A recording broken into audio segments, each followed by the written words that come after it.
मंत्री जी ने विस्तृत लिखित उत्तर दिया है। मुझे उनके उत्तर पर कोई आपत्ति नहीं है।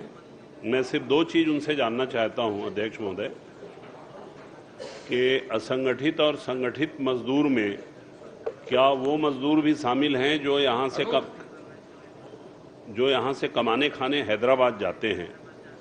उनके लिए कोई व्यवस्था, जो असंगठित और संगठित मजदूर जो हैदराबाद जाते हैं, उनकी सूची वगैरह आपके पास है क्या लिस्ट में? एक दूसरा, आपने जो बहुत से काम बताए, मुझे पढ़ के तो अच्छा लगा।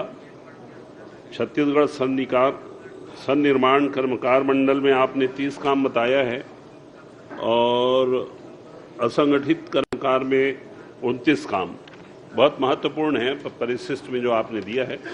तो इन हितग्राहियों का निर्धारण कैसे करते हैं?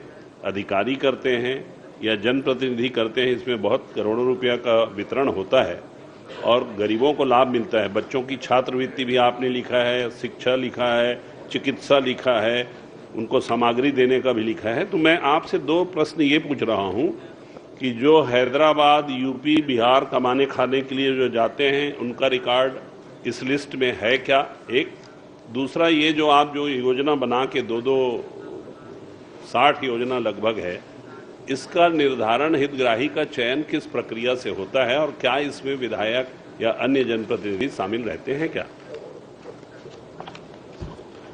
माननीय अध्यक्ष महोदय, हमारे वरिष्ठ सदस्यों ने बहुत ही महत्वपूर्ण बात कही है। वैसे उन्होंने जो अपने प्रश्न किए थे उसमें प्रश्न नहीं किए थे। बाकी जो हमारा मजदूरों के लिए, श्रमिकों के लिए बहुत सारी योजनाएं संचालित हो रही हैं और उसका जनप्रतिनिधियों की सलाह मशविरा मजदूरों से कैसे उनको दिक्कत है और कैबिनेट में इसका फैसला होता है कि मजदूरों को किस किस रेट पर उनको अलग अलग योजनाओं का लाभ दिया जाए। और जो प्रवासी मजदूर हैं, संगठित असंगठित श्रमिक हैं, उनका पंजीयन होता है। वर्तमान में पंजीयन 80,000 प्रवासी श्रमिक पंजीकृत हैं। इस तरह से और उनको अनेकों योजनाओं का लाभ अलग अलग दरों के माध्यम से मिलता है, उनका पंजीयन भी होता है और हर चीज़ों में मजदूरों को कैसे हित हो सके उसके लिए काम किया जाता है। मंत्री जी, मैं बहुत स्पेसिफिक क्वेश्चन पूछ रहा हूँ। आप तो श्रमवीरों की नगरी से आए हैं, आपको लेबर के प्रॉब्लम के बारे में सबसे ज़्यादा ज्ञान तो आपके पास है। इतनी जो योजनाएं आप संचालित कर रहे हैं सरकार के जन कल्याणकारी कार्यक्रम की, इसका निर्धारण कौन करता है? अधिकारी करते हैं या जनप्रतिनिधि करते हैं? जनप्रतिनिधि करते हैं तो कौन सी मीटिंग में करते हैं? मैं तो 20 साल में आज तक के कभी इस मीटिंग में गया नहीं हूं, इसलिए आपसे पूछ रहा हूं कि जरा बता दीजिए कि क्या इन हितग्राहियों के चयन की कोई प्रक्रिया है? क्या उनको पैसा देने के लिए पात्र लोगों की स्वीकृति के लिए कोई मीटिंग होती है? और नहीं होती है तो क्या आप ये व्यवस्था करेंगे क्या? ये आपसे पूछ रहा हूं।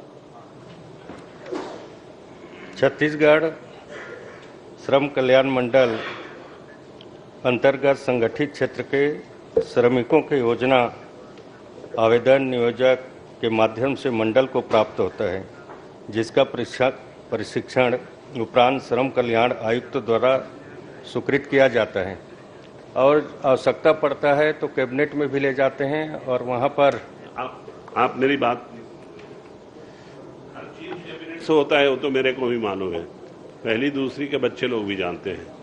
हर चीज का इलाज कैबिनेट है, तांत्रिक अंगूठी टाइप का। मैं ये पूछ रहा हूं मंत्री जी कि ये हितग्राहियों का चयन कौन करता है, कि इन हितग्राहियों को क्या क्या देना है? जिले वाइज होता है कि मंडल में होता है कि मंत्रालय में होता है? इसको बताइए ना। एक और दूसरा ये बता दीजिए कि बिलासपुर जिले के मजदूरों के हितग्राहियों के चयन के लिए क्या बिलासपुर के जनप्रतिनिधियों को या कोरबा के जनप्रतिनिधियों के संग आपके अधिकारी बैठक लेके तय करेंगे या अधिकारी वो कौन प्रमुख सचिव बताए थे वही कर देंगे? ये आप बता दीजिए। ठीक। माननीय अध्यक्ष महोदय, श्रमिकों का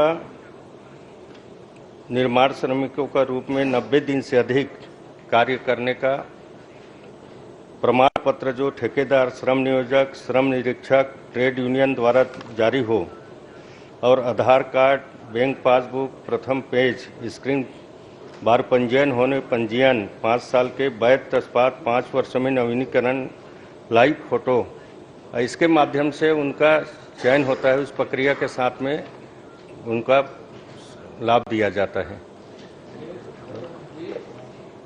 आप ठीक बोल रहे हैं, आप मेरी मंशा नहीं समझ पा रहे हैं। माननीय सदस्य, मैं भी सहमति रहा हूं आपकी जानकारी में। इसमें सीमित संख्या नहीं होती है। इसमें लगभग सभी मजदूरों को कि उनके बच्चों की शिक्षा के लिए पैसा देना है। अगर कोई प्लम्बर है तो प्लम्बर के उनको औजार देंगे, अगर कोई राजमिस्त्री है तो राजमिस्त्री के औजार देंगे, अगर मजदूर है तो मजदूर को खुदाई के लिए रापा, गैती, कुदाली वो देंगे। ये सभी मजदूरों के लिए है, इसलिए इसमें कोई सिलेक्शन नहीं है।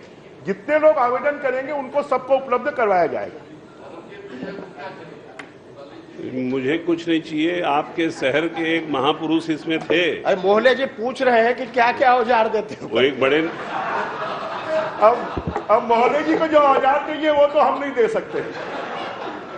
नहीं, मेरा मतलब ये है मंत्री जी कि कम से कम आप ये तो कर सकते हैं कि हमारे क्षेत्र के किन किन श्रमिकों को क्या क्या आपने व्यवस्था दी, सुविधा दी, उसकी सूची तो आप अपने लोगों से उपलब्ध करवा सकते हैं, अपने अधिकारियों से, ताकि हम उनसे पूछ सकें कि ठीक से पैसा मिला या नहीं मिला।